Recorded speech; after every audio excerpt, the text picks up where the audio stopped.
মিহির, মিহির এই কথা সত্য। আমার বিবাহ হয়ে গেলে আমি অসহ্য মনোকষ্টে ভুগতাম।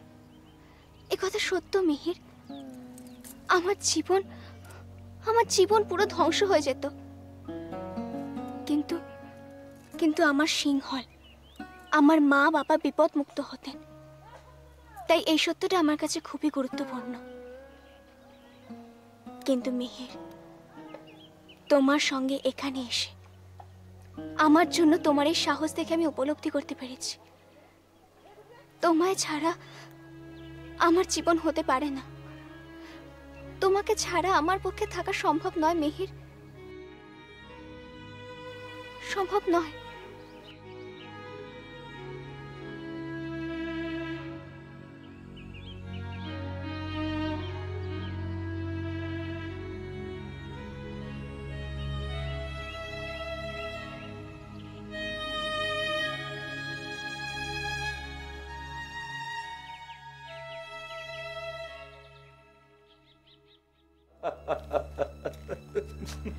তুমি হাসছো মহানামা?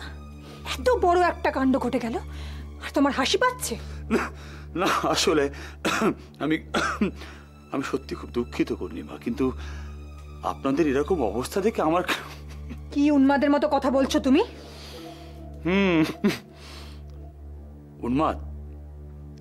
উন্মাদের মতো আমি কথা বলছি না, আপনাদের অবস্থা উন্মাদের মতো। সেটাই তো স্বাভাবিক মহানামা। কুচিয়ে আনা খেলায় এভাবে ব্যর্থতা তবে কল্পনা করতে পারিনি। এটাই তো সবচেয়ে হাস্যকর বিষয় পূর্ণিমা। এত সুন্দর করে আপনারা সবকিছু গুছিয়ে আনেন, কিন্তু শেষ মুহূর্তে সবকিছু বিফলে চলে যায় কেন বলুন তো? ব্যঙ্গ করছো? না না, ব্যঙ্গ করছি না। যেটা বাস্তব, যেটা সত্য, সেটা শুধু আপনাদের সামনে তুলে ধরার চেষ্টা করছি মাত্র। মহানামা, আমি আর দিদি কিন্তু তোমাকে জয়ী দেখতে চাই। হ্যাঁ মহানামা, এই সিংহলের সিংহাসনে তুমি রাজমুকুট পরে বসবে, এই স্বপ্নই তো আমরা দেখি। আর তুমি কিনা আমাদের সম্পর্কে এসব কথা বলছো, আমাদের অপমান করতে চাইছো। ছি! না পূর্ণিমা, না, এভাবে বলবেন না। আমি সত্যি খুব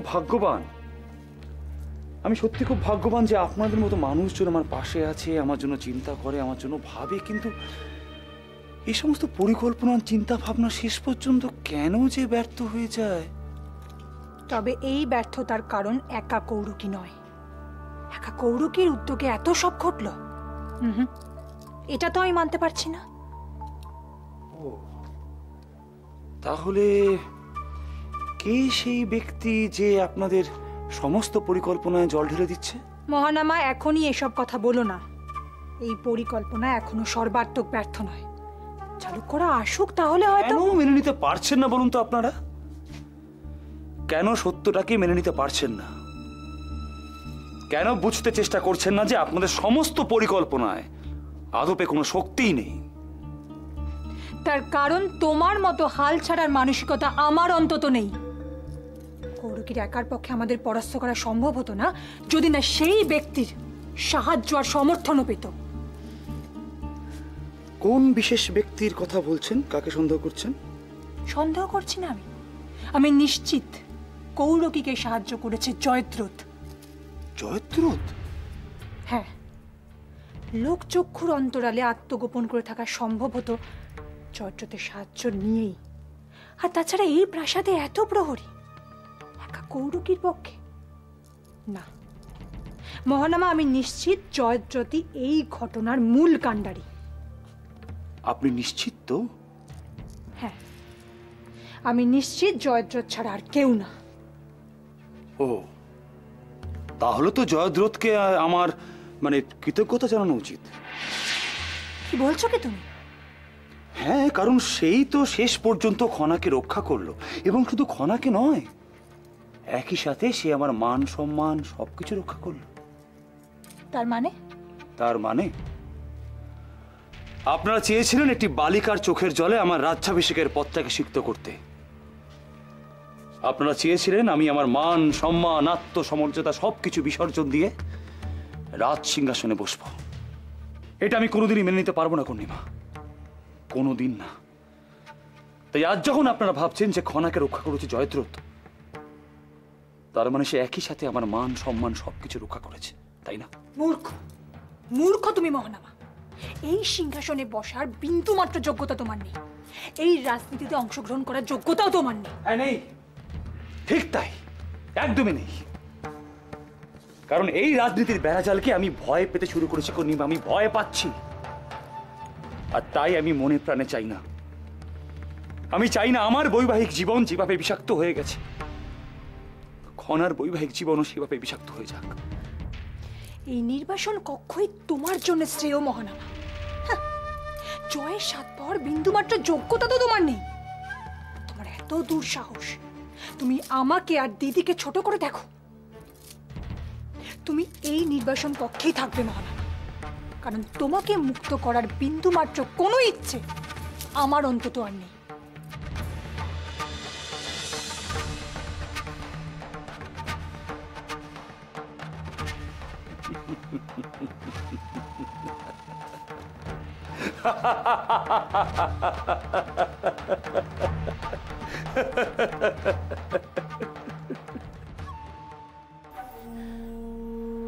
না বোন, না, কিছুতেই হতে পারে না। জয়ের এত কাছাকাছি এসে কিছুতেই আমরা পরাস্ত হতে পারি না। কিন্তু আর কি কোনো উপায় আছে যে আমরা পুনরায় জয়ের রাস্তায় ফিরতে পারি? যাকে ধরে জয়ের পথ তৈরি করেছিলাম আমরা, তাকে ধরেই জয়ের পথে ফিরতে পারবো। ঐশিকার কথা বলছো? ঠিক তাই, ঐশিকা। একমাত্র ঐশিকাই পারবে আমাদের জয়ের রাস্তায় ফিরিয়ে আনতে। কিন্তু ঐশিকা তো একেবারে ভেঙে পড়েছে। ওকে দিয়ে আর কিভাবে বা কার্যসিদ্ধি হবে? হবে বোন, হবে। বারবার ওকে আক্রমণ করতে হবে, আঘাত করতে হবে। খনার খোঁজ ও জানে, এই কথা বলে ওকে বিধ্বস্ত করতে হবে। কিন্তু তাতে কি খনার খোঁজ পাওয়া সম্ভব? খোঁজ পাওয়া যাক বা না যাক, একটা বিষয় তো হবে, খনার খোঁজ করতে ঐশিকা তৎপর হবে, ওর আর কোনো উপায়ই থাকবে না। আর রানী যদি তৎপর হয়, তাহলে সিংহলের সৈন্যবাহিনী কতটা তৎপর হবে তা বুঝতে পারছো বোন? আচ্ছা, দ্বীপ্রহরে তো একটা সভার আয়োজন করা হয়েছে, সেখানেই তাহলে? সেখানেই তুমি ঐশিকাকে আক্রমণ করবে, সবার সামনে ওকে নিজ কুচক্রী প্রমাণ করার চেষ্টা করবে। বোন, যেভাবেই হোক চালুক্যরা ফেরার আগে খনাকে এখানে ফিরিয়ে আনতেই হবে।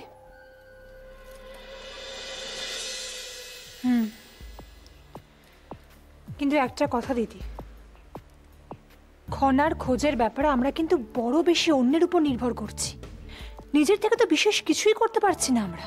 কিন্তু নিজে থেকে আর কিভাবে খোঁজ করতে পারবো আমরা বোন? আমাদের পক্ষে তো আর সৈন্যদের মতো খোঁজ করতে বেরোনো সম্ভব নয়। না, তা নয়, কিন্তু একটা উপায় কিন্তু বের করা যেতেই পারে। কি উপায়? আমরা খনার বন্ধুদের সাথে কথা বলতে পারি,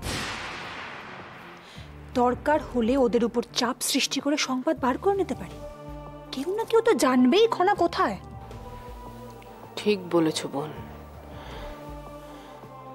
খনার বন্ধুদের ওপরেই চাপ সৃষ্টি করা যেতে পারে, তাহলে নিশ্চয়ই কোনো একটা খোঁজ পাবো আমরা।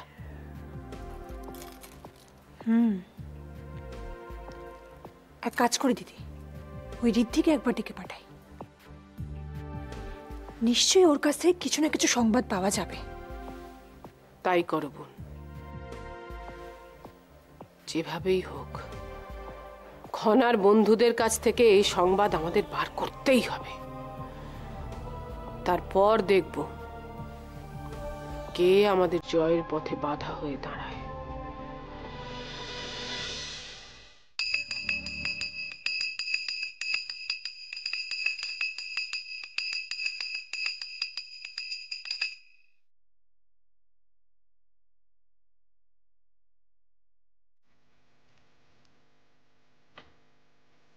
রাজপুরোহিত মশাই, বলুন।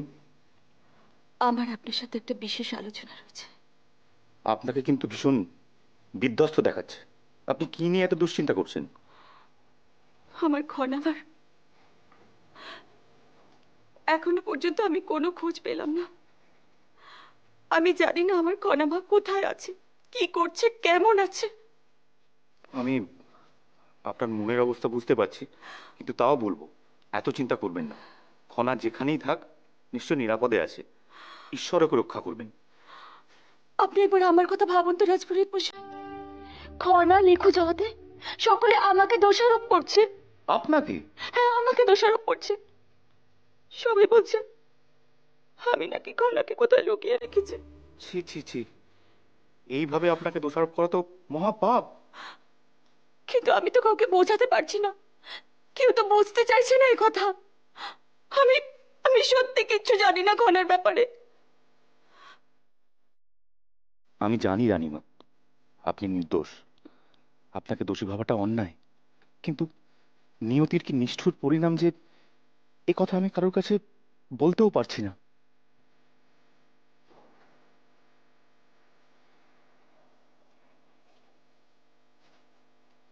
রাজপুরোহিত মশাই, হুম? আপনি কি ভাবছেন? না, ভাবছি যে আপনাকে এইভাবে দোষারোপ করার অর্থটা কি। খনা আমার কন্যা, কৌরকি আমার বন্ধু। আমি কৌরকিকে প্রথম প্রাসাদে নিয়ে আসি। তাতে কি এসে গেল? আপনি তো কারোর অমঙ্গল করছেন আপনি না। বুঝতে চাইছেন না রাজপুরোহিত মশাই, আপনি বুঝতে পারছেন না। খনা নিখোঁজ হতে এই সিংহলে এক বিপত্তি সৃষ্টি হয়েছে, আর সেই বিপত্তির জন্য সকলে আমাকে সন্দেহ করছে। তাহলে এখন আপনি কি করতে চান? আমি প্রায়শ্চিত্ত করতে চাই। যে দোষ আপনি করেননি তার জন্য কিসের প্রায়শ্চিত্ত? অন্তত আমার খনামা আর কৌরকের জন্য এই প্রায়শ্চিত্ত করতে চাই। আমি জানি আমি অপরাধী নই, কিন্তু সিংহলে আজ যে বিপত্তি সৃষ্টি হয়েছে সেই বিপত্তি এড়াতে আমি প্রায়শ্চিত্ত করতে চাই। রাজপুরোহিত মশাই, শাস্ত্র মতে এই প্রায়শ্চিত্তের জন্য কি কি ব্যবস্থা করতে হয় তা সব আপনি করুন।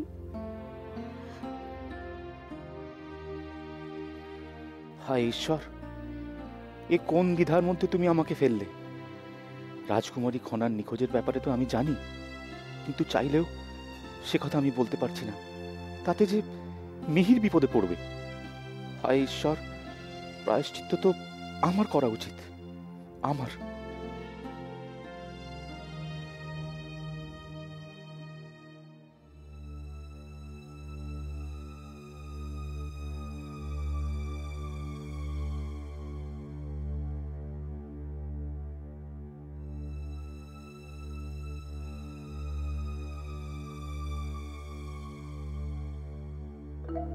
দিদি, কি এত ভাবছো বলো তো? একটা হিসেব মেলাতে পারছি না। কোন হিসেব? খনার অন্তর্ধানের হিসেব। কেন জানি না বোন, আমার বারবার মনে হচ্ছে আমরা কোনো একটি বিশেষ দিক নির্ণয় করতে ভুল করছি। কোন দিকের কথা বলছো বলো তো? দেখো, খনা নিখোঁজ হলো, তার সাথে সাথে কৌরকিও নিখোঁজ হলো।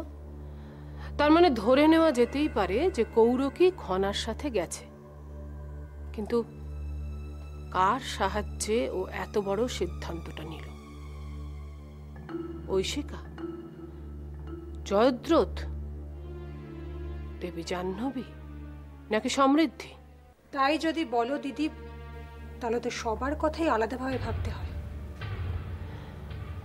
যেমন যেমন ধরো ঐশিকা।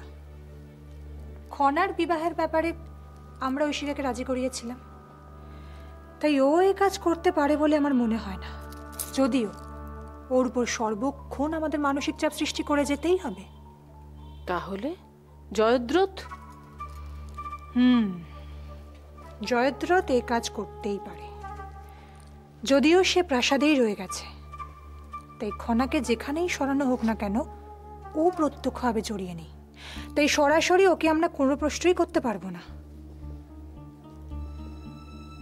রইল বাকি দেবী জাহ্নবী আর সমৃদ্ধি, তারা হয়তো পুরো বিষয়টাই জানে, কিন্তু জয়দ্রথের মতো একই কারণে তাদেরও আমরা প্রত্যক্ষভাবে কিছু জিজ্ঞাসা করতে পারবো না। তাহলে তাহলে কি করা যায় দিদি? কাকে ধরা যায় বলো তো? আচ্ছা বোন, ধরে নিলাম জয়দ্রথ আর সমৃদ্ধি এই ঘটনার সাথে পরোক্ষভাবে যুক্ত, কিন্তু প্রত্যক্ষভাবে খনাকে সাহায্য করার জন্য তারা হয়তো তাদের বিশেষ কোনো বিশ্বস্ত ব্যক্তিকে খনাদের সাথে পাঠিয়েছে। কার কথা বলছো বলো তো?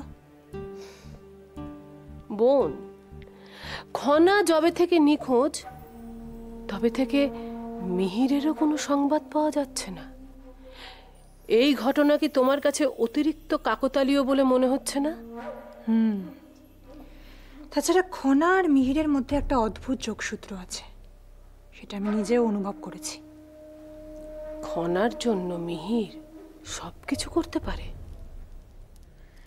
তাহলে দিদি, এখন আমাদের বিশেষ প্রক্রিয়ায় অত্যন্ত সুচারুভাবে এই বিষয়টা নির্ণয় করতে হবে। বোন, তুমি কি ভাবছো কি ধরনের পদক্ষেপ নিলে আমাদের উদ্দেশ্য সিদ্ধ হবে?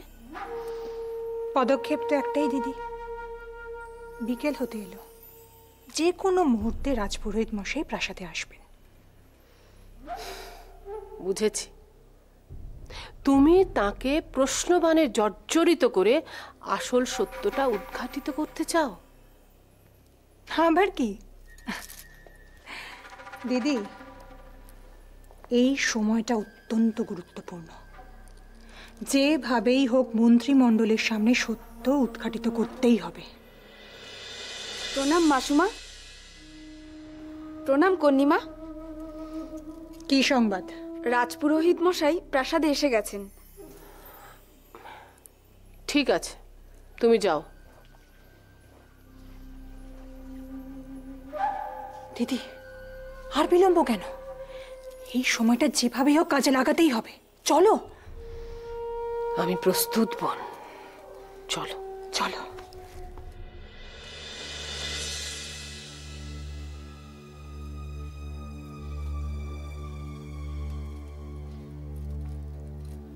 দিদি, এটাই কিন্তু আমাদের অন্তিম সুযোগ। যে করেই হোক রাজপুরোহিত মশাইয়ের কাছ থেকে আসল সত্যটা আমাদের জানতেই হবে।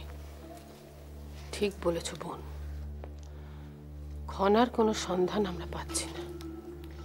এক্ষেত্রে যদি মিহিরের সন্ধান পাওয়া যায় তাহলে তো আমরা খনার সন্ধানও পেতে পারি। আচ্ছা, তোমার কি মনে হয় দিদি, রেবতী মিহিরের ব্যাপারে যা বলল সত্য?